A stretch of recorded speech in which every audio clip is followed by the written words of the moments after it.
जय हिंद दोस्तों, स्वागत है एक बार फिर से आपका मॉडर्न हिस्ट्री की इस क्लास में, इस लेक्चर में, जिसमें कि हम आगे बढ़ने वाले हैं।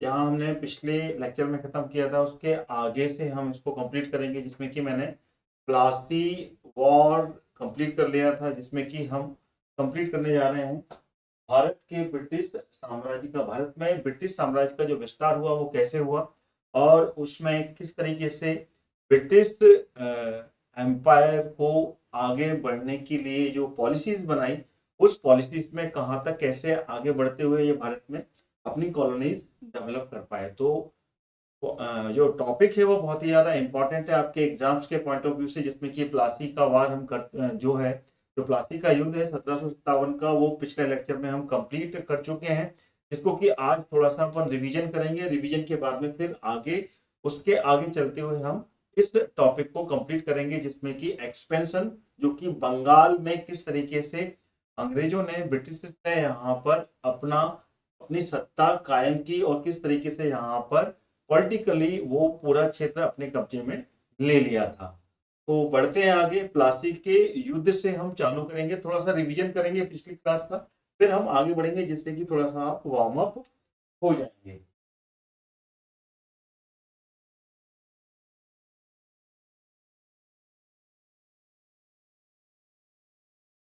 प्लासी के युद्ध में हमने कंप्लीट कर लिया था कि प्लासी का जो युद्ध हुआ था, वो युद्ध की जो एक बेस था, वो बेस कैसे बना था, जिसमें कि सिराजुद्दौला ने यहाँ पर अंग्रेजों के साथ में एक अलीनगर की संधि की थी। उससे पहले उस अलीनगर की संधि को यहाँ पर खारिज करते हुए, यहाँ पर एक संधि में ये बात हुई थी कि अगर बीच में कहीं पे भी कुछ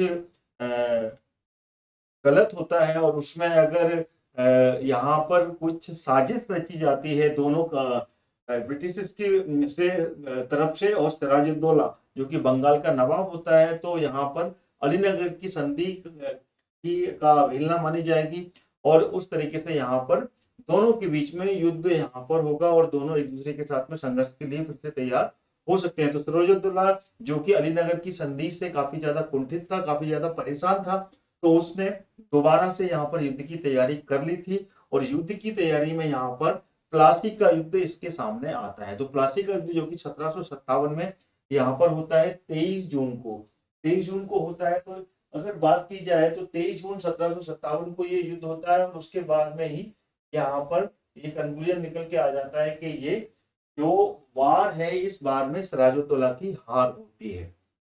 जो कि प्लासी कहाँ पर है, पश्चिम बंगाल में नादिया जिले पर, जो भागीरथी नदी है उसके तट पर एक गांव है, वहीं पर ये युद्ध की घटना होती है, और यहाँ पर इसी क्षेत्र को प्लासी के युद्ध का एक क्षेत्र माना जाता है। और ये काफी छोटा सा युद्ध था, और इस अल्पकालिक युद्ध से यहाँ पर भारत में ब्रिटिश ब्रिटिश एम्पायर की एक नींव रख दी गई थी, जिसमें कि ब्रिटिश की यहाँ पर जीत होती है, अंग्रेजों की यहाँ पर जीत हो जाती है प्लासी के युद्ध में 23 जून 1757 में। ठीक है, तो यहाँ पर ये पॉइंट क्लियर आते हैं कि रॉबर्ट क्लाइव और वॉटसन के नेतृत्व में यहाँ पर ये प्लासी का वॉर होता है, जिसमें कि रॉबर्ट क्लाइव को ही ब्रिटिश साम्राज्य का संस्थापक माना जाता है, क्योंकि इसी ने ब्रिटिश साम्राज्य की प्लासी के युद्ध के बाद में नींव रख दी थी, यानी कि ये पहला गवर्नर था जिसने कि यहाँ पर ब्रिटिश साम्राज्य को स्थापित किया था, इसलिए इसे ब्रिटिश साम्राज्य का संस्थापक माना जाता है भारत में। अच्छा, इसमें विलियम पीट ने इसको स्वर्ग से उत्पन्न सेना नायक की संज्ञा दी है। नोट कर लीजिएगा, विलियम पीट के द्वारा रॉबर्ट क्लाइव को स्वर्ग से उत्पन्न सेना नायक की संज्ञा दी है, ये भी याद कर लीजिएगा। साथ ही साथ में ये अंग्रेजों का सैन्य नहीं, बल्कि षड्यंत्र और कूटनीति की रिया थी, यानी कि यहाँ पर षड्यंत्र किया गया था। इस षड्यंत्र में सिराजुद्दौला का जो सेनापति था, और उसका जो दीवान था, और साथ में अन्य जितने भी उसके जो साथी थे, उनको कूटनीति और षड्यंत्र के तहत अपने तरफ में मिला लिया था, जिसमें कि मीर जाफर और दुर्लभ राय, ये दोनों इनके साथ में शामिल हो गए थे, जिस कारण से सिराजुद्दौला की यहाँ पर हार होती है। तो यहाँ पर ये क्लियर होना चाहिए कि ये अंग्रेजों की सैन्य नहीं बल्कि षड्यंत्र और कूटनीति की विजय थी, यानी कि कूटनीति जो उन्होंने अपनाई, जिस तरीके की पॉलिसी अपनाई उसमें ये कामयाब हुए और उसके बाद में ये यहाँ पर प्लासी के युद्ध में जीत लेते हैं इस कॉन्स्पिरेसी के तहत और इस तरीके के षड्यंत्र के तहत, क्योंकि इसमें सेना का काम नहीं था। सिराजुद्दौला की सेना के ही कुछ लोग, कुछ जो प्रमुख सेनापति थे और दीवान थे, वो अंग्रेजों के साथ में मिल गए थे, जिसमें कि मीर जाफर और दुर्लभ राय, ये दोनों प्रारंभ में ही युद्ध के एक दिन पहले ही इनके साथ में, अंग्रेजों के साथ में मिल जाते हैं।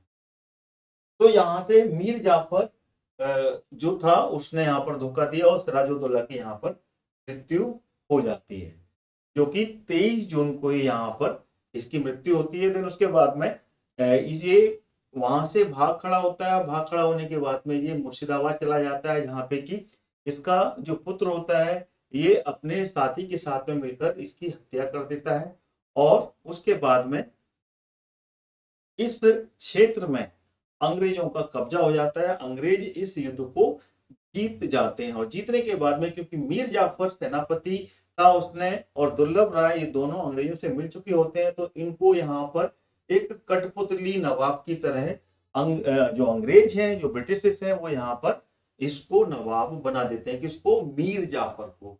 जब मीर जाफर यहाँ पर कठपुतली नवाब बन जाता है तो यहाँ पर प्लासी के युद्ध के बाद में यहाँ पर मीर जाफर रॉबर्ट क्लाइव को काफी ज्यादा धन देता है और साथ में काफी ज्यादा यहाँ पर जो प्रोत्साहन राशि थी वो यहाँ पर जो कि अंग्रेजों में जो उसका सेनापति था रॉबर्ट क्लाइव, उसको यहाँ पर दिया जाता है, जो कि लगभग 37,70,000 के लगभग का जो पाउंड की राशि होती है वो क्षतिपूर्ति के रूप में मीर जाफर के द्वारा अंग्रेजों को मिलती है, जो कि रॉबर्ट क्लाइव को मिलती है। और साथ ही साथ में घूस के रूप में 3 करोड़ रुपए भी रॉबर्ट क्लाइव को दिए जाते हैं। ये जानकारी यहाँ पर मिलती है, जो कि 57 से 60 के बीच में यहाँ पर ये घूस के रूप में क्लाइव को दी गई थी।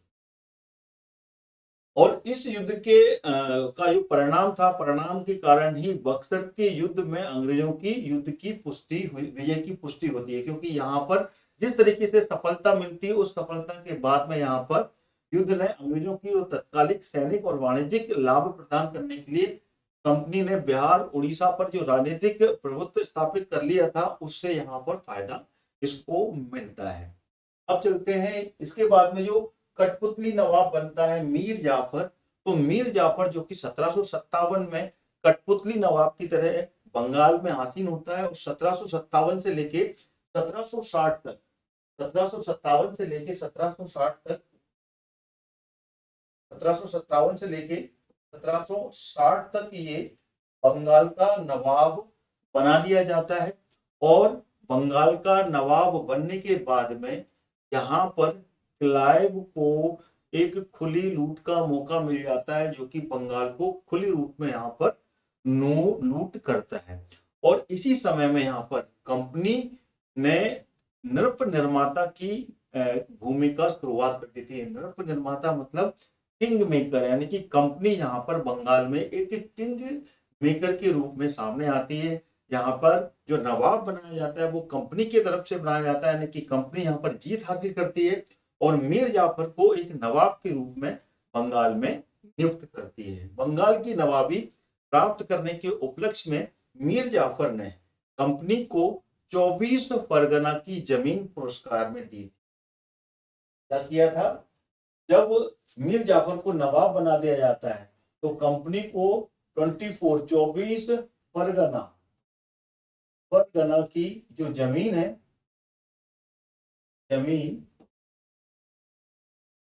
ये जो जमीन है 24 परगना की जमीन, ये इसकी जमींदारी पुरस्कार के रूप में यहाँ पर कंपनी को मीर जाफर के द्वारा मिलती है। और साथ ही साथ में कंपनी को बंगाल, बिहार और उड़ीसा में फ्री ट्रेड करने का अधिकार मिलता।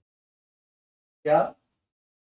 यहाँ पर बंगाल में, बंगाल के बाद में बिहार और बिहार के साथ में उड़ीसा, ये जो क्षेत्र थे, इस क्षेत्र में फ्री ट्रेड करने का भी यहाँ पर अधिकार मिल जाता है। फ्री ट्रेड यानी कि यहाँ पर मुक्त व्यापार, ठीक है ना, मुक्त यानी कि यहाँ पर कर मुक्त व्यापार का भी अधिकार यहाँ पर मिल जाता है।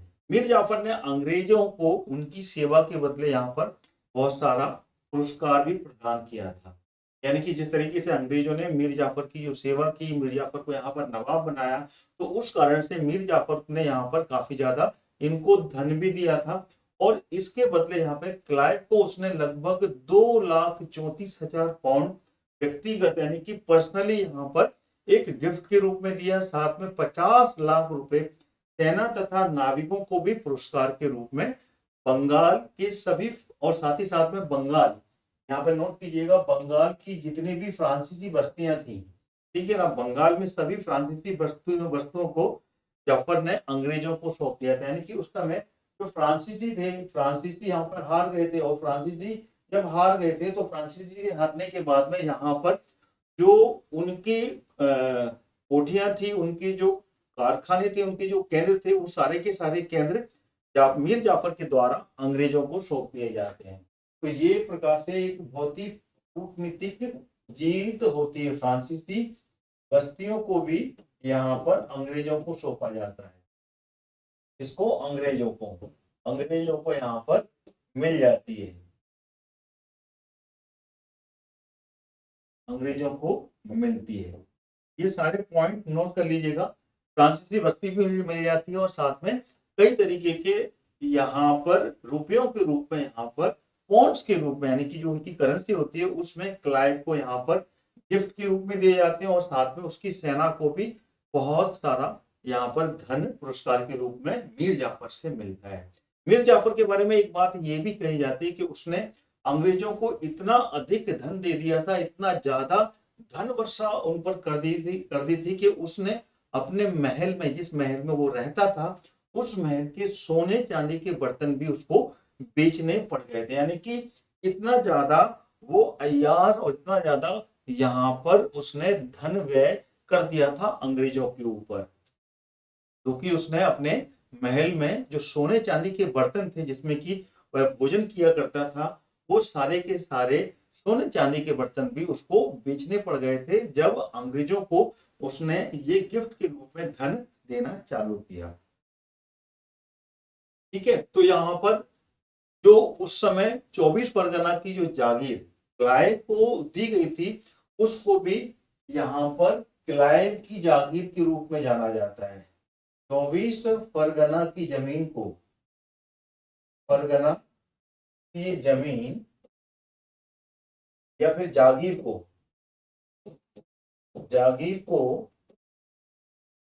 क्लाइव की जागीर के रूप में भी जाना जाता है। ये भी नोट कर लीजिएगा, क्लाइव की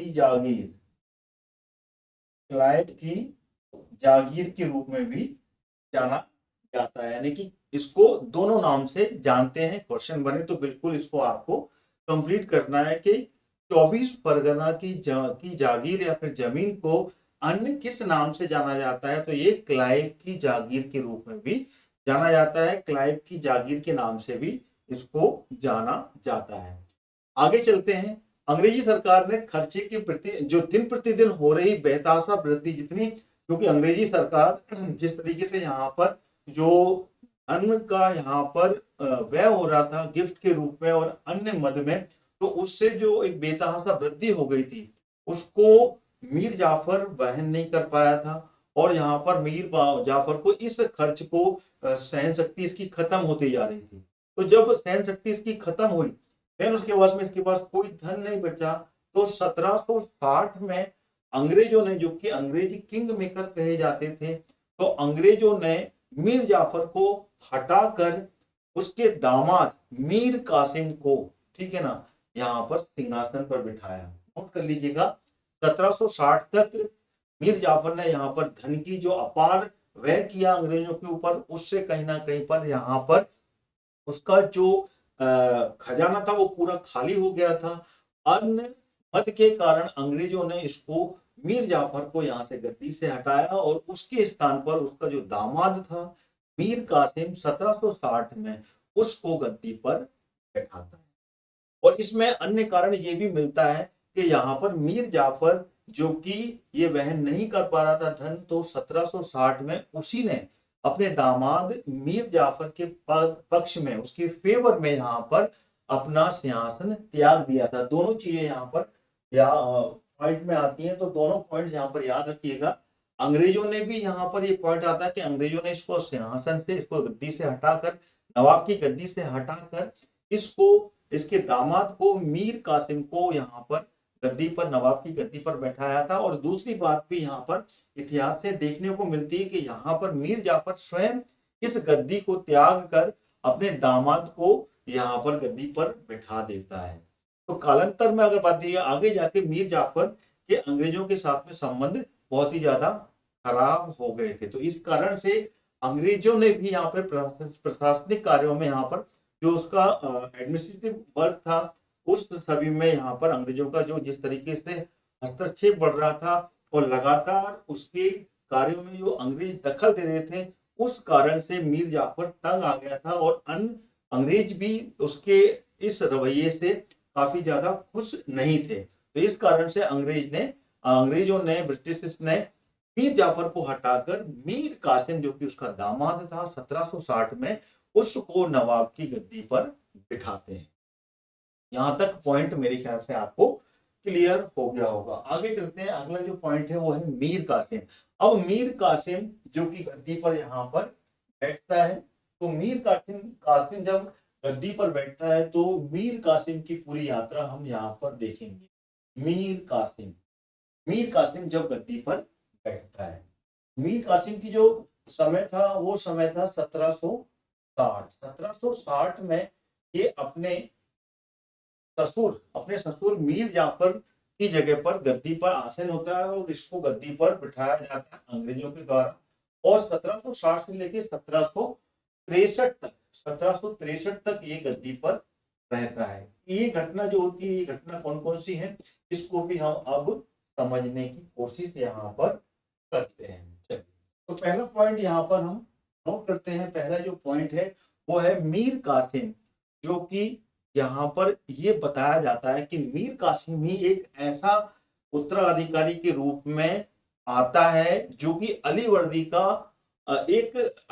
खां के बाद में एक सर्वाधिक योग्य उत्तराधिकारी के रूप में इसको माना जाता है। यानी कि अलीवर्दी खां जो कि उसी के सक्सेसर के रूप में मीर कासिम था, तो मीर कासिम अलीवर्दी खां के उत्तराधिकारियों के रूप में सर्वाधिक योग्य एक नवाब के रूप में यहाँ पर माना जाता है। क्यों माना जाता है? क्योंकि यहाँ पर जैसे ही ये गद्दी पर बैठता है बंगाल के, उसके बाद में उसने मुगल सम्राट शाह आलम के द्वारा बिहार पर आक्रमण का सामना करना पड़ा। यहाँ पर क्या हुआ, जैसे ये गद्दी पर बैठता है, कौन होता है, ये नवाब बनता है। तो नवाब बनने के बाद में, नवाब जब बनता है तो नवाब बनने के बाद में बिहार पर ये आक्रमण झेलता है। बिहार पर शाह आलम द्वितीय, उस समय मुगल नवाब कौन था, शाह आलम सेकंड था, ठीक है ना। शाह आलम द्वितीय का आक्रमण होता है, जो कि बंगाल का ही क्षेत्र था, का आक्रमण होता है यहाँ पर। तो इस आक्रमण को इसको झेलना पड़ता है जैसे ही ये नवाब की गद्दी पर बैठता है, ठीक है ना। तो कंपनी ने यहाँ पर सम्राट को पराजित किया था, सम्राट को हरा दिया था और उसकी स्थिति यहाँ पर दयनीय बना दी थी। यानी कि जैसे ही यहाँ पर सम्राट अपना आक्रमण करता है तो कंपनी के द्वारा यहाँ पर उस युद्ध का सामना होता है, क्योंकि कंपनी का ही ये एक प्रकार से कठपुतली नवाब था, लेकिन ये एक योग्य नवाब के रूप में यहाँ पर सामने आता है। और यहाँ पर कंपनी के साथ में शाह आलम की सेना का संघर्ष होता है, उसमें कंपनी सम्राट की इस सेना को पराजित कर देती है और उसकी स्थिति यानी कि जो शाह आलम द्वितीय है उसकी यहाँ पर स्थिति को दयनीय बना दिया जाता है, ठीक है। अब आगे चलते हैं। यहाँ पर नवाब जैसे ही बनता है नवाब, तो नवाब बनने के बाद में मीर कासिम ने विंसी टार्ट को 5 लाख रुपए, विंसी टार्ट और हॉलवेल को 2 लाख रुपए और कर्नल कैलाड को 4 लाख रुपए का उपहार दिया था। नवाब बनने के बाद में इसने अपने खजाने में से कुछ धन यहाँ पर गिफ्ट के रूप में दिया था। विंसीटार्ट को 5 लाख, हॉलवेल को 2,70,000 पाउंड और कर्नल को रुपए, सॉरी ये रुपए में था, और साथ में कैलाड जो कि कर्नल कैलाड था उसको 4 लाख रुपए यहाँ पर गिफ्ट के रूप में दिए थे, जो कि मीर कासिम के द्वारा थे। मीर कासिम के नवाब बनने के बाद अंग्रेजों को मिदनापुर, बर्दवान और चटगांव ये 3 जिले सौंपे गए थे। जैसे ही मीर कासिम यहाँ पर नवाब बनता है तो यहाँ पर मिदनापुर, नोट कीजिएगा, मिदनापुर, मिदनापुर के बाद में बर्दवान और चटगांव, बर्दवान और चटगांव, चटगांव जो कि बंगाल के ही क्षेत्र है, इनको उपहार में मिल जाते हैं। ये सब यहाँ पे 3 जिले मीर कासिम यहाँ पर अंग्रेजों को सौंप देता है। ये तीनों जिले, 3 जिले अंग्रेजों को सौंप दिए जाते हैं। ये अंग्रेजों को मिल जाते हैं, यहाँ पर अंग्रेजों को मिल जाते हैं यहाँ पर, ठीक है ना, अंग्रेजों को यहाँ पर ये मिल जाते हैं। और कंपनी ने इस तरीके से अगर यहाँ पर ये 3 जिले मिलते हैं तो उसके बाद में कंपनी तथा उसके उत्तराधिकारी को भरपूर मात्रा में धन देकर मीर कासिम जो कि है अंग्रेजों का जो हस्तक्षेप है, अंग्रेज जो बार बार इंटरफेयर करते थे, तो उस इंटरफेयर से बचने के लिए यहाँ पर मीर कासिम ने अपनी एक पॉलिसी बनाई और यहाँ पर धन देकर उनसे छुटकारा पाना चाहा। और शीघ्र ही उनका हस्तक्षेप से बचने के लिए इसने अपनी राजधानी मुर्शिदाबाद से हटा लेता है। तो ये अपनी राजधानी शिफ्ट करके कहाँ ले जाता है? मुर्शिदाबाद से। ये नोट कीजिएगा, अपनी राजधानी, अपनी राजधानी को जो कि उस समय मुर्शिदाबाद थी, तो मुर्शिदाबाद से ये मुंगेर ले जाता है। मुर्शिदाबाद से ये मुंगेर अपनी राजधानी को शिफ्ट कर लेता है वहां से। और शिफ्ट करने के बाद में यहाँ पर फिर एक घटना और घटती है यहाँ पर इस बीच में, क्योंकि यहाँ पर बिहार में जिस तरीके से शाह आलम द्वितीय का जो अटैक हुआ था, उसके बाद में बिहार का जो सूबेदार था वो अपने आप को कहीं ना कहीं पर टैक्स देने के लिए यहाँ पर टैक्स नहीं देता है, और टैक्स के लिए बार बार यहाँ पर उसका जो आय व्यय का ब्यौरा है उसको मांगने के लिए यहाँ पर मीर कासिम बहुत प्रेशर डालता है। तो बिहार का उस समय जो सूबेदार था वो था राम नारायण। तो बिहार का जो सूबेदार था उसको यहाँ से उसके पद से हटा देता है। कौन? मीर कासिम, क्योंकि वो बिहार में जितनी भी इनकम हो रही थी उसका ब्यौरा देने को तैयार नहीं था, उसका डिटेल देने को तैयार नहीं था। आगे जाके वो है मीर कासिम सैन्य व्यवस्था में भी सुधार करता है। क्या करता है वो? इसी बीच में जब वो अपनी राजधानी मुर्शिदाबाद से शिफ्ट करता है मुंगेर, तो वहां पर सैन्य सुधार के में लग जाता है।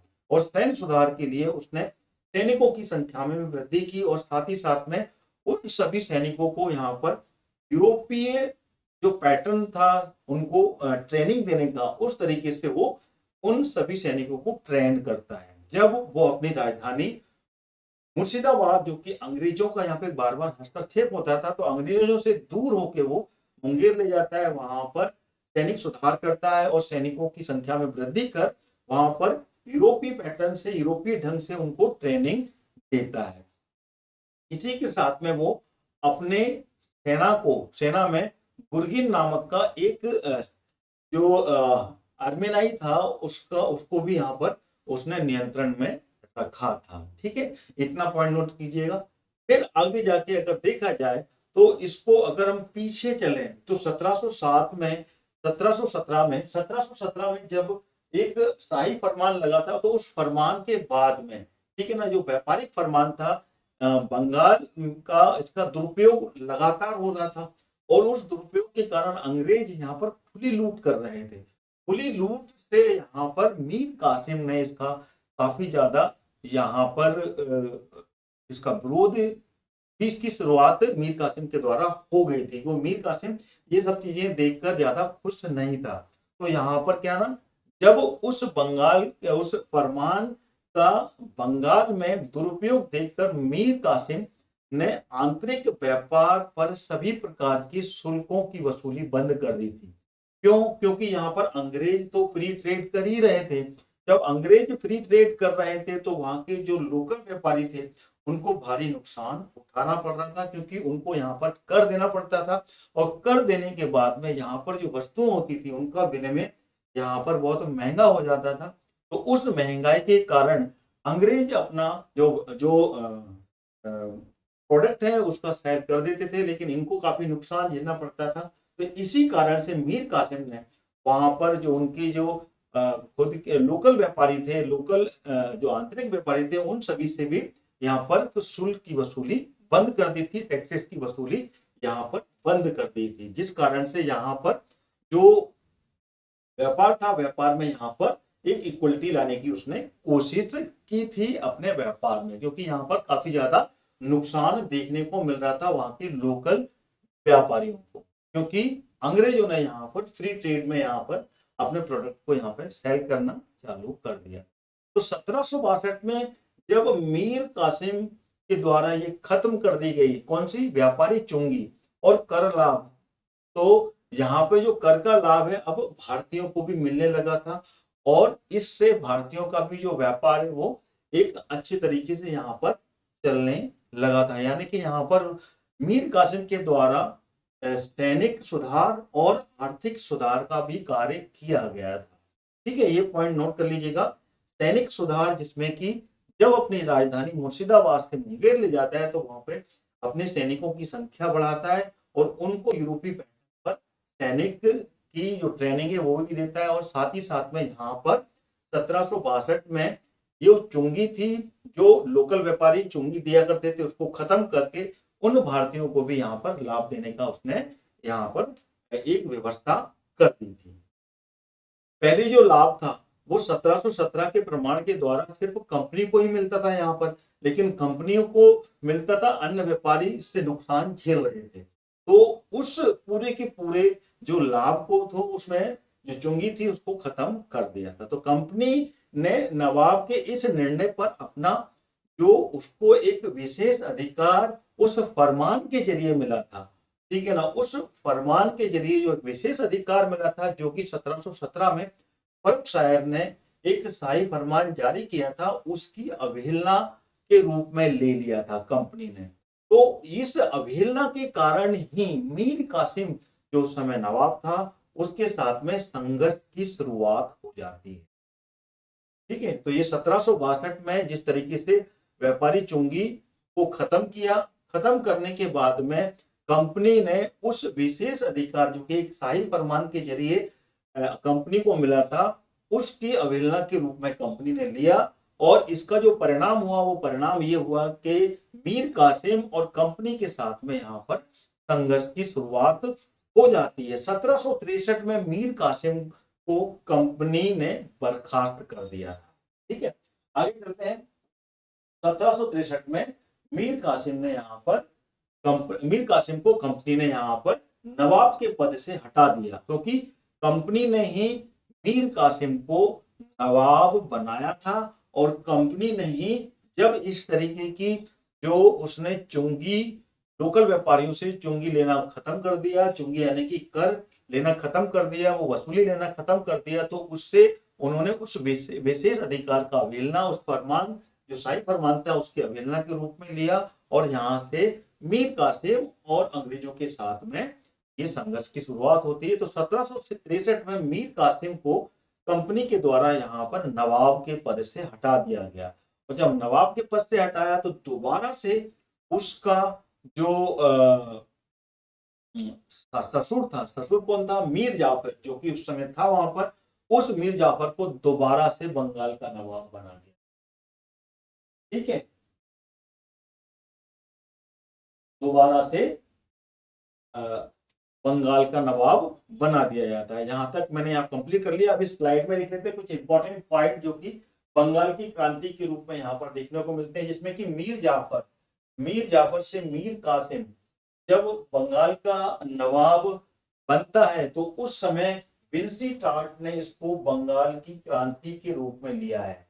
इसको विंसी टार्ट क्या कहता है?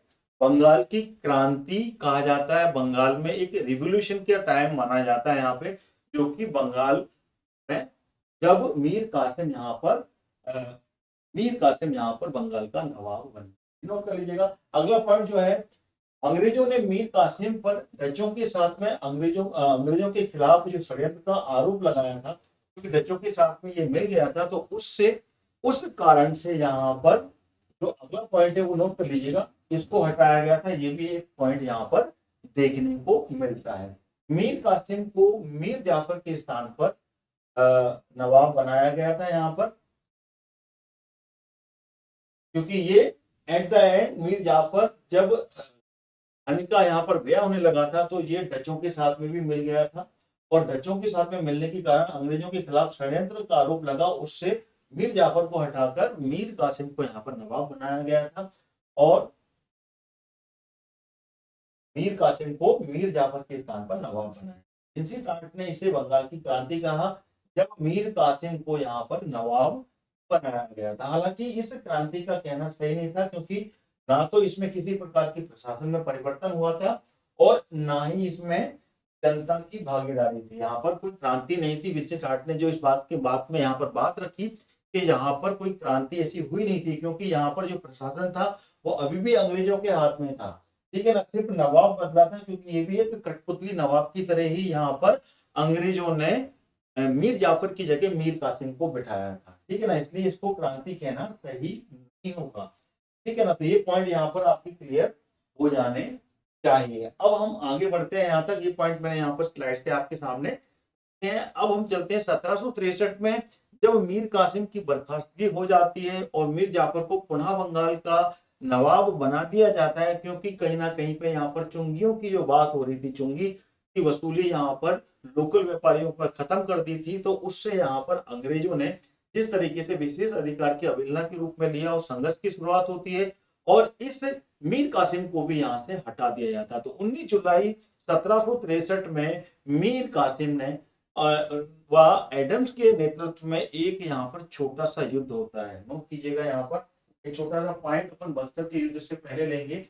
यहाँ पर 1763 में एक छोटा सा युद्ध है जिसको कि करवा का युद्ध कहा जाता है। छोटे छोटे पॉइंट हैं जो कि बीच में कभी भी ये क्वेश्चंस बन सकते हैं, तो ये भी पॉइंट करना जरूरी है। तो करवा का युद्ध देख लेते हैं। यहाँ पर जो करवा का युद्ध होता है, इस युद्ध को यहाँ पर जब इसको हटा दिया जाता है नवाब के पद से, तो उसके बाद में एक युद्ध यहाँ पर होता है जिसको कि करवा का युद्ध बोलते हैं, जिसमें कि अंग्रेजों की तरफ से एडम और मीर कासिम के बीच में यह युद्ध होता है। अंग्रेजों की तरफ से कौन लड़ता है? यहाँ पर एडम लड़ता है। एडम और मीर कासिम, इन दोनों के बीच में यह युद्ध होता है।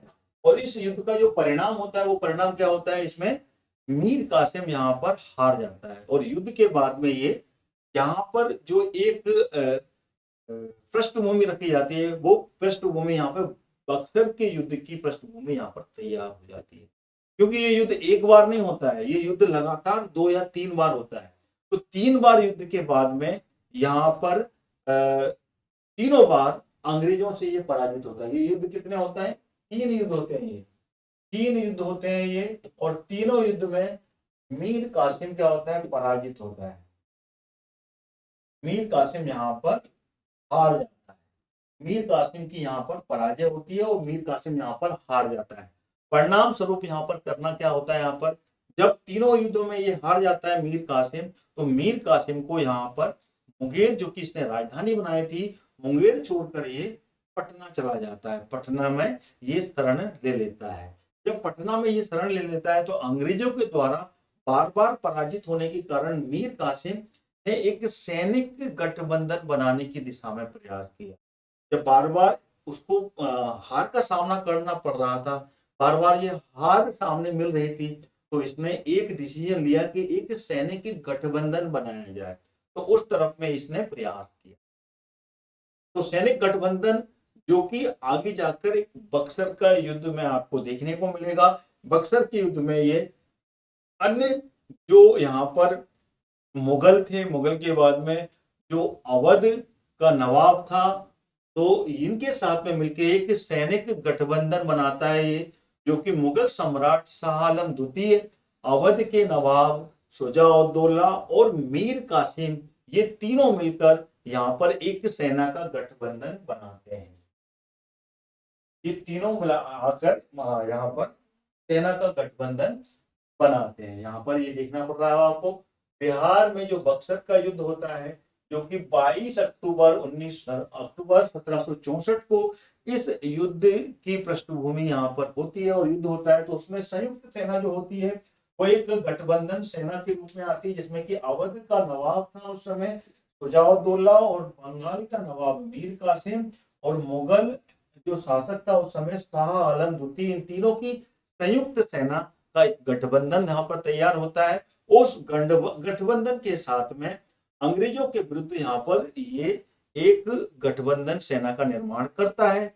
और ये बक्सर से पहले मीर कासिम के जो युद्ध थे वो युद्ध भी आपको याद रखने होंगे। करवा युद्ध जो हुए थे वो 3 युद्ध हुए थे, तो वो 3 युद्ध कौन कौन से थे ये भी आपको नोट कर लेना है। कौन कौन से? पहला युद्ध जो मैंने आपको बता दिया, करवा का युद्ध हुआ था, करवा का युद्ध हुआ था जो कि पहला युद्ध था। दूसरा युद्ध जो हुआ था वो गिरिया का युद्ध हुआ था, गिरिया का। और उसके बाद में उद नाला का युद्ध। ये तीनों युद्ध 1763 के ही हुए थे, जो कि कुछ कुछ समय के अंतराल में हुए थे। करवा का युद्ध, गिरिया का युद्ध और उदुनाला का युद्ध। गिरिया का युद्ध हुआ था ये, और उसके बाद में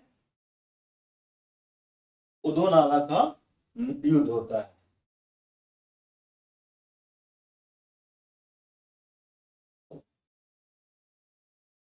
ये तीनों युद्ध 1763 में ही होते हैं ये।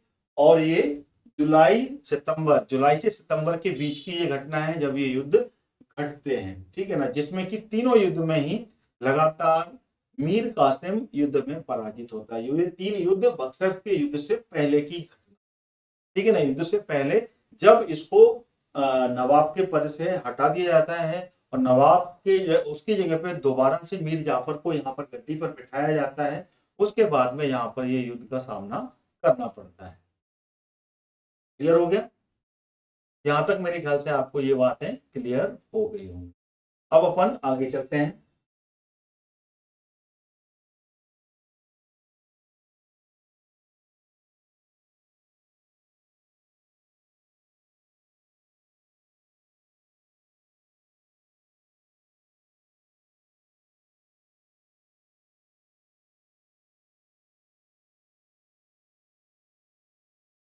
अब अपन बक्सर की जो लड़ाई है, बक्सर की लड़ाई को यहाँ पर समझेंगे कि बक्सर का जो युद्ध होता है उसकी पृष्ठभूमि कैसे तैयार हुई।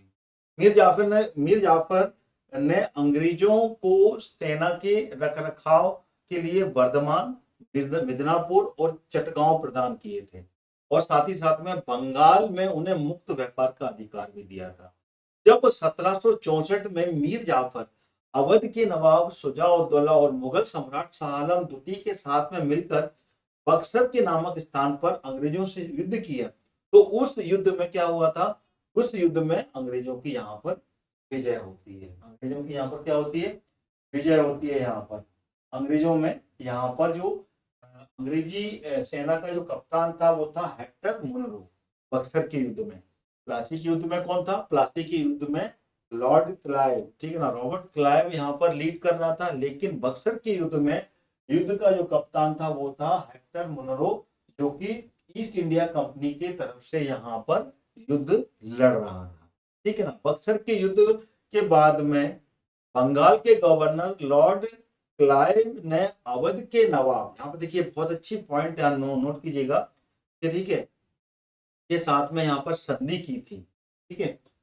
क्योंकि यहाँ पर युद्ध में हार हो जाती है, और हार होने के बाद में यहाँ पर जो मीर कासिम है, मीर कासिम उस युद्ध में मारा जाता है, मीर कासिम उस युद्ध में मारा जाता है, ये नोट कर लीजिएगा, ठीक है ना। और यहाँ पर बहुत बुरी तरीके से हार होती है, और हार होने के बाद में यहाँ पर बक्सर के युद्ध में बंगाल का जो गवर्नर था उस समय, कौन था बंगाल का गवर्नर? लॉर्ड क्लाइव था। तो लॉर्ड क्लाइव ने अवध के नवाब शुजाउद्दौला और मुगल बादशाह शाह आलम द्वितीय के साथ में एक संधि करते हैं। वो संधि कौन सी होती है? वो संधि होती है अवध अपने इलाहाबाद की संधि, ठीक है ना। कौन सी होती है? इलाहाबाद की संधि। तो उससे पहले यहाँ पर एक पॉइंट और यहाँ पर दिया हुआ है, जो कि अपने यहाँ पर कंप्लीट कर लेते हैं। ईस्ट इंडिया कंपनी का जो लालच था वो था, और साथ में बंगाल पर नवाब का, नवाब बंगाल के नवाब पर जो दबाव था, ये दबाव यहाँ पर इस युद्ध की परिणति बनते हैं। लेकिन इस युद्ध में यहाँ पर हार ही मिलती है बक्सर के युद्ध में, जो कि यहाँ पर 22 अक्टूबर 1764 है। तो इस युद्ध में बंगाल के नवाब, बंगाल का गवर्नर उस समय कौन था? लॉर्ड क्लाइव था। तो लॉर्ड क्लाइव ने अवध के नवाब शुजाउद्दौला और मुगल बादशाह शाह आलम द्वितीय के साथ में इलाहाबाद की संधि की। इलाहाबाद की संधि के द्वारा यहाँ पर मुगल सम्राट को यहाँ पर कड़ा और इलाहाबाद का क्षेत्र मिलता है। कड़ा और इलाहाबाद का यहाँ पर क्षेत्र मिलता है। देखिए यहाँ पर परिणाम क्या होता है यहाँ पर? तो परिणाम यहाँ पर होता है इलाहाबाद की सबसे पहली संधि इलाहाबाद की संधि होती है, जो कि 12 अगस्त 1765 में ये पहली संधि। टोटल संधि कितनी होती है? 2 संधि होती है। तो पहली संधि जो होती है वो यहाँ पर अवध के नवाब शुजाउद्दौला और मुगल बादशाह शाह आलम द्वितीय के साथ में ये संधियां की। तो इसमें पहली संधि होती वो यहाँ पर 12 अगस्त 1765 की होती है, जो कि मुगल सम्राट के साथ में होती है। और दूसरी संधि जो होती है वो शुजाउद्दौला के बीच में, यानी कि दोनों संधि जो होती है वो इलाहाबाद की संधि थी, यानी कि इलाहाबाद में ही बैठकर ये संधियां की गई थी, इसलिए इसे इलाहाबाद की संधि कहा जाता है। जो कि पहली संधि थी वो मुगल बादशाह शाह आलम द्वितीय के साथ में होती है, ठीक है ना। और जिसमें यहाँ पर फाइनल होता है कि बंगाल का नवाब यहाँ पर निजामुद्दौला को बना दिया जाता है, ठीक है ना। उसके साथ में भी ये संधि होती है, यानी कि ये दोनों के साथ में मिलकर ये संधि होती है। निजामुद्दौला जो कि उम्र में अवयस्क था, छोटा था, उसके साथ में मिलकर यहाँ पर ये संधि की जाती है। और दूसरी तरफ से जो गवर्नर था वो था रॉबर्ट क्लाइव। रॉबर्ट क्लाइव और शाह आलम द्वितीय और बंगाल का नवाब, उस समय जब मीर जाफर खत्म हो जाता है तो उसका पुत्र निजामुद्दौला यहाँ पर नवाब बनता है। तो यहाँ पर बंगाल, बिहार और उड़ीसा की दीवानी, ठीक है ना, ये तीनों की दीवानी इनको मिल जाती है। क्लियर हो गया? तो यहाँ पर क्या होता है? सबसे पहले यहाँ पर इलाहाबाद की संधि में मुगल सम्राट को कड़ा और इलाहाबाद का क्षेत्र मिल जाता है। यहाँ पर ये देखिए, यहाँ पर किससे मिलता है? ये शुजाउद्दौला से, जो कि शुजाउद्दौला की यहाँ पर टेरिटरी के अंतर्गत आता है, यानी कि अवध का जो क्षेत्र था, तो अवध के क्षेत्र से यहाँ पर कड़ा और इलाहाबाद, जो कि यहाँ पर शाह आलम, ठीक है ना, शाह आलम को दे दिया जाता है। और बंगाल, बिहार और उड़ीसा की दीवानी, दीवानी यानी कि दीवानी राइट्स, यहाँ पर जो अधिकार थे वो यहाँ पर अंग्रेजों को मिल जाते हैं। और साथ में शाह आलम द्वितीय को यहाँ पर वार्षिक पेंशन पर भेज दिया जाता है, जो कि वर्ष में 26 लाख रुपए वार्षिक पेंशन यहाँ पर मुकर्रर की जाती है कि इतनी पेंशन आपको यहाँ पर मिलेगी। और चौथा कारण, बंगाल में द्वैध शासन की शुरुआत हो जाती है। द्वैध गवर्नमेंट, द्वैध शासन की शुरुआत होती है यहाँ पर। यहाँ पे की अंग्रेजों की वास्तविक और सैन्य शक्ति की ये विजय थी, और भारत में अंग्रेजों के प्रभुत्व यहाँ पर स्थापित हो गया था। ये प्रमुख चीजें यहाँ पर पहली संधि में निकल कर आती। दूसरी जो संधि थी वो भी इलाहाबाद की संधि के रूप में जानी जाती, जो कि 16 अगस्त, ये 12 अगस्त को हुई थी, उसके 4 दिन के बाद में ये संधि होती है 16 अगस्त 1765 में, जो कि नवाब शुजाउद्दौला, जो अवध का नवाब था शुजाउद्दौला, और रॉबर्ट क्लाइव के बीच में होती है। इसमें कि अवध के खर्चे पर अवध में एक सेना रखी जाएगी, उस सेना का पूरा खर्चा अवध उठाएगा, यानी कि अवध के नवाब पर यहाँ पर खर्चा उठाने की बात की गई है। और साथ ही साथ में अवध में यहाँ पर फ्री ट्रेड यानी कि कर मुक्त व्यापार यहाँ पर अंग्रेज करेंगे, और साथ में यहाँ पर चुनाव का दुर्ग जो है वो अंग्रेजों को मिल जाता है। तो ये संधि थी जो कि अवध के नवाब शुजा-उद-दौला के साथ में होती है। ठीक है, यहाँ तक मेरे ख्याल से आपको पॉइंट क्लियर हो गए होंगे। और साथ ही साथ में यहाँ पर जो शुजा-उद-दौला ने मीर कासिम के साथ में, एक पॉइंट और नोट कीजिएगा, शुजा-उद-दौला ने मीर कासिम के साथ में जो एक युद्ध गठबंधन किया था, सैनिक गठबंधन किया था, उसके बाद में युद्ध में मीर कासिम के साथ में ये पार्टिसिपेट किया था। तो शुजा-उद-दौला द्वारा कंपनी को युद्ध हर जाने के रूप में 50 लाख रुपए चुकाने के बाद में जो अवध का बाकी का क्षेत्र था उस पर अधिकार दिया गया था। ठीक है ना, यानी कि ये सब चीजें तो हो गई थी, लेकिन यहाँ पर युद्ध हर जाना भी कंपनी ने मांगा था, जो कि था 50 लाख रुपए युद्ध हर जाने के रूप में कंपनी ने लिए। उसके बाद में उसके क्षेत्र पर उसको अधिकार दिया गया था। तो इसी बीच में अगर देखा जाए तो यहाँ पर अगस्त में जो होता है और जो युद्ध होता है उस युद्ध में, ठीक है ना, युद्ध से पहले ही, ठीक है, उसके युद्ध से पहले ही यहाँ पर मीर जाफर की भी मृत्यु हो जाती है, और निज़्म-उद-दौला को भी यहाँ पर बंगाल का नवाब उसके बाद में बनाया जाता है। क्लियर हो गया? आगे चलते हैं। बक्सर के युद्ध के समय बंगाल का जो नवाब था वो मीर जाफर था, जबकि इलाहाबाद की संधि के समय में बंगाल का नवाब था वो निज़्म-उद-दौला। ठीक है ना, जब बक्सर का युद्ध हुआ था उस समय मीर कासिम को बंगाल के नवाब से हटाने के बाद में मीर जाफर को दोबारा से बंगाल का नवाब बना दिया गया था, लेकिन उसके बीच में यहाँ पर मीर जाफर की मृत्यु हो जाती है, और मृत्यु के बाद में निज़्म-उद-दौला यहाँ पर बंगाल का नवाब बनता है, जो कि 5 फरवरी से लेके 1765 से लेके 8 मई 1766 तक ये निज़्म-उद-दौला बंगाल का नवाब रहता है। यहाँ तक पॉइंट क्लियर आपके हो गए होंगे।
यहाँ तक मेरे ख्याल से आपके पॉइंट सारे क्लियर हो गए होंगे। अब हम आगे चलते हैं, जो कि एक पॉइंट है यहाँ पर बंगाल में द्वैत शासन। बंगाल में जो द्वैत शासन होता है वो क्या है, इसको भी हम समझ लेते हैं कि द्वैत शासन की शुरुआत कैसे होती है और ये द्वैत शासन है क्या।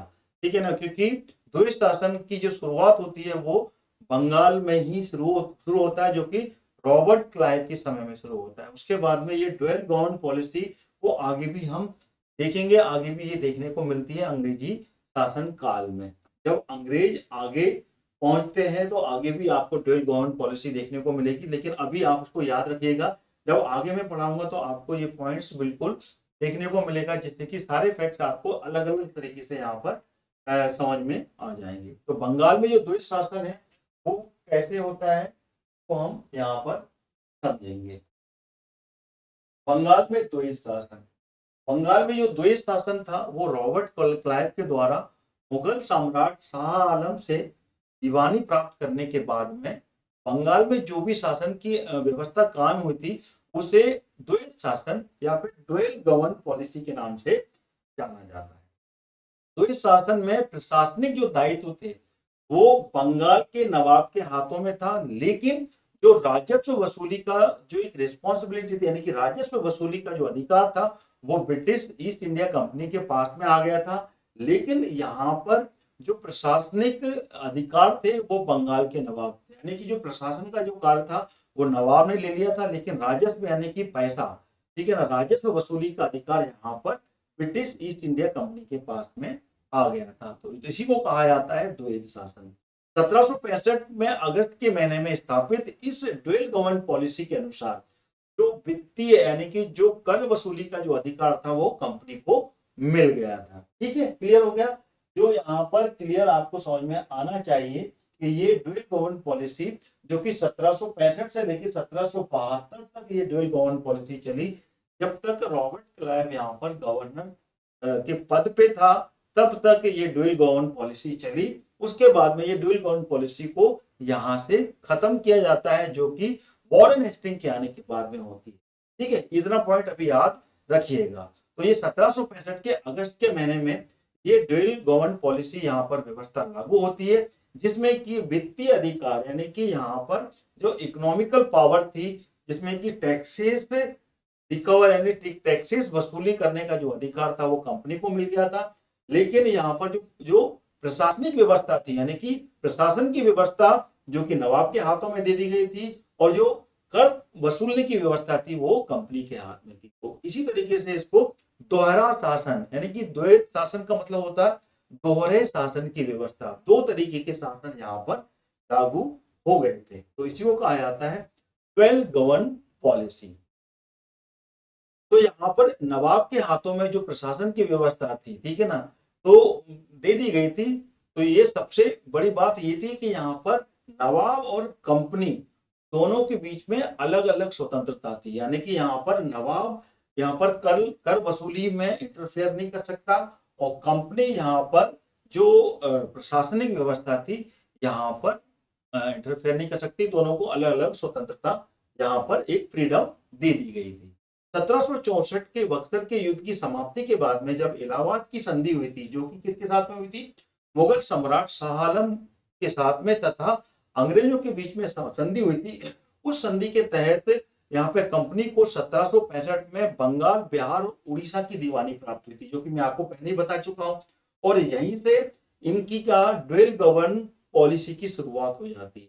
ड्यूअल गवर्न पॉलिसी की स्थापना यहीं से हो गई थी, यानी कि दीवानी का अर्थ माल गुजारी वसूलने का, यानी कि टैक्सेस वसूलने का अधिकार था इनके पास में, और इनको दीवानी और निजामत दोनों के अधिकार प्राप्त हो गए थे। निजामत यानी कि वहां पर जो सैन्य व्यवस्था थी, यानी कि वहां पे अधिकारियों को अपॉइंट करने की जो व्यवस्था थी, उसी को एक समझ लो कि अधिकारियों को वहां पर अरेंज करना, उसी को निजामत कहा जाता है। दीवानी और निजामत दोनों अधिकार यहाँ पर प्राप्त हो गए थे।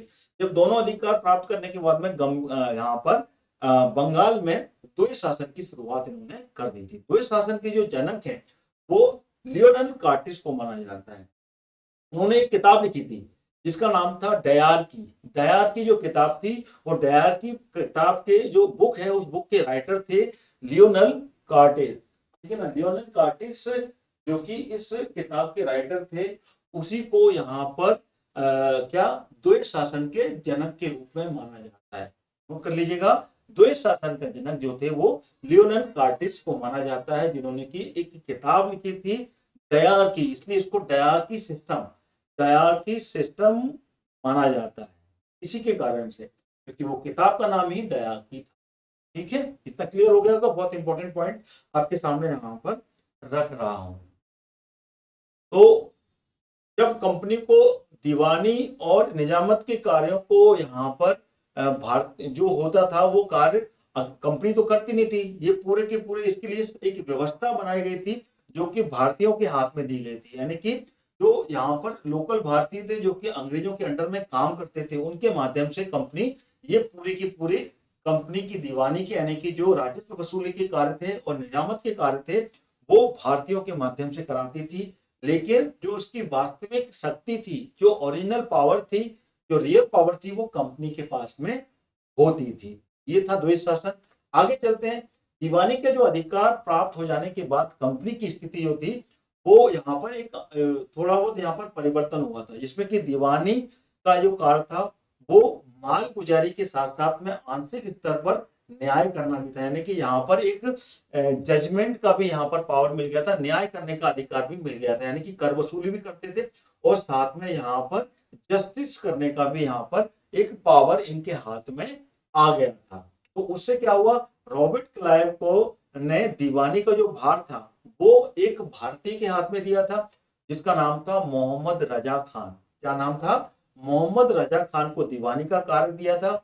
और वहीं पर अगर बात की जाए तो बिहार के राजा थे उस टाइम सिताब राय, ठीक है ना, ये जो थे, इन दोनों को यहाँ पर क्या, ये जो दीवानी का कार्य था ये सौंपा गया था, ठीक है ना।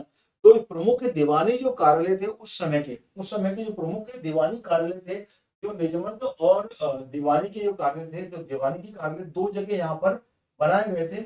एक जगह थी मुर्शिदाबाद और दूसरा था पटना। मुर्शिदाबाद और दूसरी थी वो पटना थी। तो इन दो जगह पर इसके ऑफिसेस बनाए गए थे और वहां पर इसके पूरे कार्य होते थे। तो मैंने क्या बताया आपको, दीवानी के लिए यहाँ पर दो व्यक्ति भारतीयों को यहाँ पर दीवानी का कार्य के लिए रखा गया था, मोहम्मद रजा खान और बिहार के राजा सिताब राय को। इन दोनों को ये कार्य सौंपे गए थे। तो यहाँ पर जो ऑफिस बनाए गए थे वो मुर्शिदाबाद और पटना में इस दीवानी के ऑफिसेस यानी कि कार्यालय यहाँ पर स्थापित किए गए। इलाहाबाद की संधि के बाद में जब अंग्रेजों ने 26 लाख रुपए वार्षिक के बदले जो दीवानी अधिकार तथा 53 लाख रुपए जो बंगाल के नवाब को देने के बाद में निजामत का अधिकार प्राप्त किया था, यानी कि दीवानी का जो अधिकार था वो शाह आलम द्वितीय, मुगल बादशाह शाह आलम द्वितीय से लिया था। 26 लाख रुपए जो कि यहाँ पर पेंशन के रूप में शाह आलम द्वितीय को दिए जाते थे, उससे दीवानी के अधिकार ले लिए थे। लेकिन प्रशासन का जो अधिकार था जो कि नवाब के हाथों में था, इससे लिया था, जिसमें कि यहाँ पर 53 लाख रुपए यहाँ पर नवाब को दिए गए थे। उसके बदले यहाँ पर निजामत का अधिकार अंग्रेजों को प्राप्त हुआ था। ठीक है, ये क्लियर हो गया। ये दोनों अधिकार यहाँ पर ये जो रकम थी ये वार्षिक रकम देने के बदले में प्राप्त हुआ था। कंपनी और नवाब दोनों के द्वारा प्रशासन व्यवस्था में जो कार्य होते थे वही उसी को बंगाल में ड्वेल गवर्न पॉलिसी कहा गया है। की विशेषता थी कि उत्तरदायित्व रहित सरकार और अधिकार रहित उत्तरदायित्व, ये विशेषता थी इसकी। क्या थी? इसको नोट कर लीजिएगा, ये बहुत इंपॉर्टेंट पॉइंट है जो कि क्वेश्चन बनते हैं यहाँ पर, ठीक है ना। इसकी विशेषता थी एक उत्तरदायित्व रहित अधिकार, यानी कि यहाँ पर जो अधिकार थे वो उत्तरदायित्व रहित थे। उत्तरदायित्व रहित जो थे, इनके पास में अधिकार थे।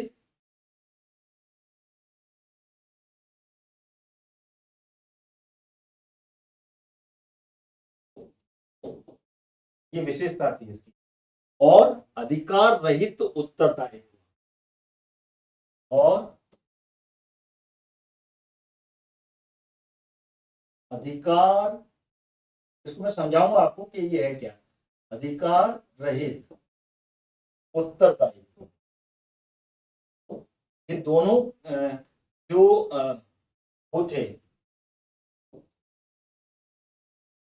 दोहरी व्यवस्था थी, उसके लिए ये एक विशेषता बनाई गई है। उत्तरदायित्व रहित अधिकार, यानी कि यहाँ पर जो उत्तरदायित्व मिले थे अंग्रेजों को, वो उत्तरदायित्व यहाँ पर पूरे नहीं करते थे। और पूरे अधिकार यानी कि दीवानी के अधिकार मिल गए थे, यहाँ पे उत्तरदायित्व कुछ नहीं था। यानी कि आपको यहाँ पर कर तो वसूल करते थे अंग्रेज, लेकिन यहाँ पर उस कर से इस क्षेत्र का विकास नहीं करते थे, यहाँ पर कुछ भी ऐसा डेवलपमेंट नहीं करते थे। तो ये जो पॉइंट है ये अंग्रेजों के लिए कहा गया है। और ये जो पॉइंट है ये विशेषता जो अधिकार रहित उत्तरदायित्व, यानी कि यहाँ पर नवाबों के पास में कोई अधिकार नहीं था, लेकिन उत्तरदायित्व तो पूरे के पूरे नवाबों को मिल गए थे। तो ये एक विशेषता थी ड्यूअल गवर्न पॉलिसी की, उत्तरदायित्व रहित अधिकार और अधिकार रहित उत्तरदायित्व की यहाँ पर विशेषता मिलती थी ड्यूअल गवर्न पॉलिसी। तो इस तरीके से कंपनी ने प्रशासन पर भी अपना प्रभावी नियंत्रण स्थापित कर लिया था। और शीघ्र ही जो बंगाल है उसका जो उसमें जो ड्यूअल गवर्न पॉलिसी लागू की गई थी उसका रिजल्ट देखने को मिलने लग गया था। क्योंकि जिस तरीके से टैक्सेस वसूली हो रही थी और यहाँ पर जो लोकल यहाँ पर रहने वाले लोग थे जो भारतीय थे, उस पर इसका रिजल्ट मिलने लग गया था, जिससे कि पूरा का पूरा जो बंगाल का क्षेत्र था वहां पर अराजकता फैल गई, अव्यवस्था तथा भ्रष्टाचार का माहौल बन गया। मतलब करप्शन सब तरफ था और पूरी तरफ में यहाँ पर अनार्की यानी कि अराजकता और पूरी तरीके से डिस्टर्बेंस डेवलप होने लग गया था। व्यापार और जो बिजनेस था उसका डिक्लाइन आ गया था, यहाँ पर पूरी तरीके से पतन होना हो गया था और व्यापारियों की स्थिति यहाँ पर बहुत दयनीय हो गई थी। भिखारियों की तरह व्यापारियों की स्थिति यहाँ पर हो गई थी। यानी कि यहाँ पर समृद्ध और विकसित उद्योग जो कि विशेषता यहाँ पर थी, जिसमें कि रेशम और कपड़ों का उद्योग जो था जो काफी ज्यादा यहाँ पर पॉपुलर था। लेकिन इस ड्वेल गवर्न पॉलिसी जो कि अंग्रेजों ने यहाँ पर लागू की थी, इससे रेशम का और कपड़ों का उद्योग पूरी तरीके से नष्ट हो गया और इसका जो प्रभाव था वो यहाँ पर किसानों को भी देखने को मिला। यानी कि किसानों की जो स्थिति थी वो बहुत ही ज्यादा भयानक हो गई थी और बहुत ही ज्यादा वो गरीबी का शिकार हो गए थे इस ड्वेल गवर्न पॉलिसी से। तो सीधे सीधे कहा जाता है कि क्लाइव ने जो अवध के नवाब के साथ में एक संधि की थी, ठीक है ना, वो संधि और साथ में जो बक्सर का युद्ध था, उस बक्सर के युद्ध से यहाँ पर ये पूरी परिस्थिति बनी कि उससे यहाँ पर बंगाल में यहाँ पर एक प्रकार से साम्राज्य की स्थापना होती है, गवर्न पॉलिसी लगती है। उस गवर्न पॉलिसी से यहाँ पर ये रिजल्ट देखने को मिलता है। तो यहाँ तक मेरे ख्याल से पॉइंट्स आपके पूरे क्लियर हो जाने चाहिए। ठीक है, अब हम आगे चलते हैं। जब ये dual govern policy Robert Clive के समय में हुई, तो रॉबर्ट क्लाइव जब तक बंगाल का नवाब था, तब तक तो रॉबर्ट क्लाइव ही रहा और रॉबर्ट क्लाइव ने यहाँ पे ड्यूल गवर्न पॉलिसी लागू की, क्योंकि उसके समय में यहाँ पर जिस तरीके से अधिकारों का हनन किया गया और हर तरफ अराजकता और एक प्रकार से व्यापारियों को नुकसान हुआ, तो उससे किसान भी नहीं बचे और वहां के व्यापारी भी नहीं बचे और कहीं ना कहीं पूरा बंगाल तबाह होने के लिए यहाँ पर आ गया था, तबाही पर आ गया था। पूरा बंगाल यहाँ पे डिस्टर्ब हो गया था और हर तरफ में यहाँ पर अराजकता और बहुत ही बुरा माहौल देखने को मिल रहा था। लेकिन जब रॉबर्ट क्लाइव यहाँ से जाता है, रॉबर्ट क्लाइव के बाद में जब यहाँ पर वॉरेन हेस्टिंग जब गवर्नर बनकर आता है, जब वॉरेन हेस्टिंग गवर्नर बन के आता है 1772 में, तो जैसे ही वॉरेन हेस्टिंग यहाँ पर 1772 में आता है, वॉरेन हेस्टिंग जब 1772 में यहाँ पर आता है, ठीक है ना, वॉरेन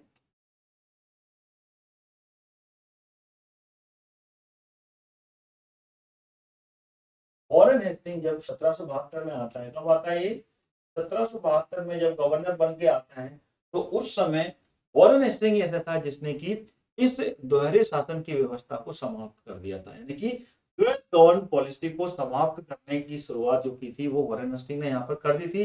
जैसे ही आया उसने द्वैध शासन की समाप्ति कर दी और हेस्टिंग ने इसमें इस व्यवस्था को एक दोषपूर्ण बताया था और इससे कोई भी निराकरण नहीं निकल रहा था, कोई भी कंक्लूजन नहीं निकल रहा था।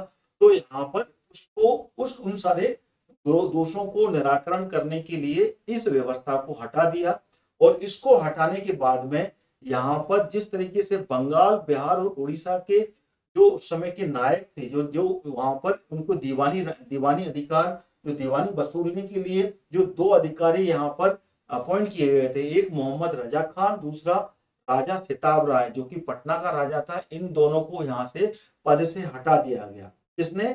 वॉरेन हेस्टिंग ने इन दोनों को, जो कि उस समय कर वसूल करते थे, दीवानी राइट्स, दीवानी अधिकार इनको दे दिए गए थे कि ये कर वसूल करके कंपनी को देते थे, मोहम्मद रजा खान और राजा सिताब राय।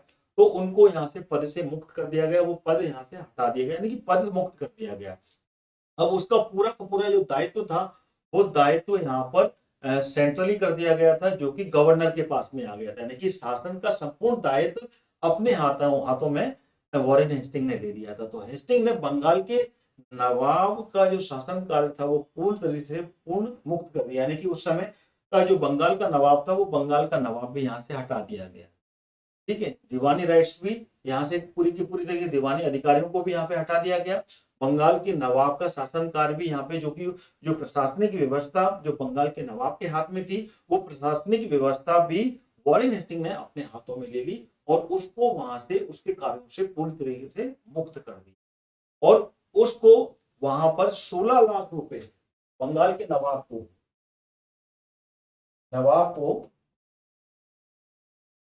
16 लाख रुपए वार्षिक पेंशन पे भेज दिया। जब उसको वार्षिक पेंशन पे भेज दिया,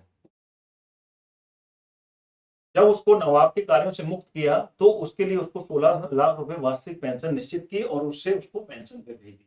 1773 में रेगुलेटिंग एक्ट आया जो कि बंगाल के गवर्नर के पद को गवर्नर जनरल के पद बना दिया था, यानी कि अब वो बंगाल का गवर्नर ना रहते हुए अब वो गवर्नर जनरल बन गया। किससे? 1773 के रेगुलेटिंग एक्ट।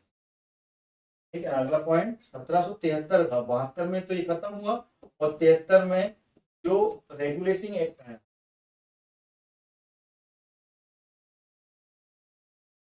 उस एक्ट के जरिए जो उस समय वॉरेन हेस्टिंग गवर्नर बन के आया था उसका अब पद बंगाल के गवर्नर का पद को गवर्नर जनरल पद बना दिया गया।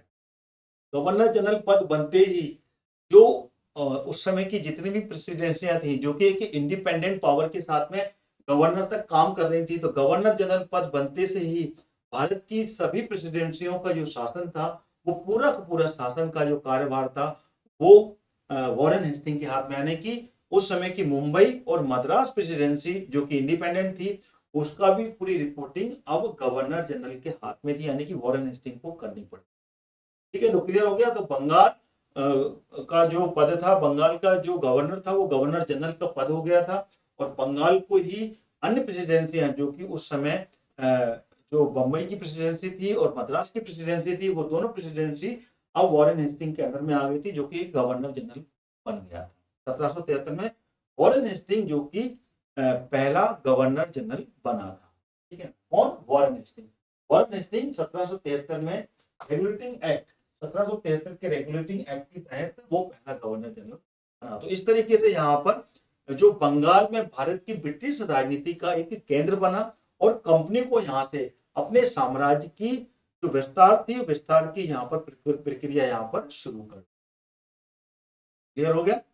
तो यहाँ पर यही कारण था कि यहाँ से नींव रखी, रेगुलेटिंग एक्ट आया, उसके बाद में यहीं से आगे बढ़ते हुए पूरे के पूरे साम्राज्य की जो कि कंपनी का अपना साम्राज्य पहला स्थापित जो केंद्र बना वो बंगाल बना और बंगाल से ही यहाँ से एक्सपेंशन की शुरुआत होती है। पहला जो साम्राज्य स्थापित करने का जो शुरुआत होती है वो बंगाल से होती है। बंगाल के बाद में फिर अन्य क्षेत्र में ये अंग्रेज अपने साम्राज्य का विस्तार करते हैं। तो ये था पूरा बंगाल का जो मैंने आपको एक पूरा कंप्लीट लेक्चर कंप्लीट किया किस तरीके से बंगाल पर ब्रिटिश जो साम्राज्य था उसने अपनी नींव रखी और किस तरीके से एक विस्तारवादी सोच के साथ में ये आगे बढ़े। तो इस लेक्चर को मैं यहीं समाप्त करता हूँ। अगले लेक्चर में हम इससे आगे के पॉइंट्स जो आगे का की हिस्ट्री है, जिस तरीके से बंगाल के बाद में ये कूच करते हैं कहाँ पर मैसूर की तरफ में और कर्नाटक में यहाँ पर मैसूर के साथ में युद्ध होता है, वहां से हम आगे बढ़ेंगे। बंगाल के बाद में मैसूर के बाद में फिर आगे की जो विस्तारवादी जो प्रक्रिया थी वो कैसे आगे बढ़ती है उसको हम समझेंगे। तो इस लेक्चर को यही समाप्त करता हूँ।